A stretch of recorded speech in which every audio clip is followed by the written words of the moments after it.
Yes, pwede mo na simulan ng process habang nasa Pinas ka pa using a UAE-based sponsor or applying online sa isang freelance zone.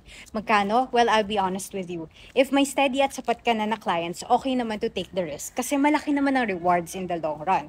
Pero kung beginner ka pa lang, baka mahirapan kang bawiin ang gastos mo. Bakit? Kasi freelance permit pa lang, it costs around 7,500 to 9,500 dirhams or around 115 to 145,000 pesos. The establishment card cost around 2,000 to 3,000 dirhams or around 30 to 38,000 pesos.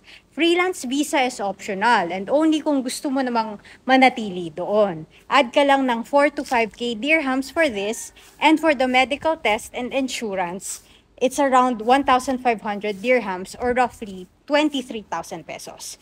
The total cost is roughly at 15 to 18,000 dirhams or around 230 to 270,000 pesos all in. Then i-consider mo pa yung living expenses, which I will feature naman sa next video ko.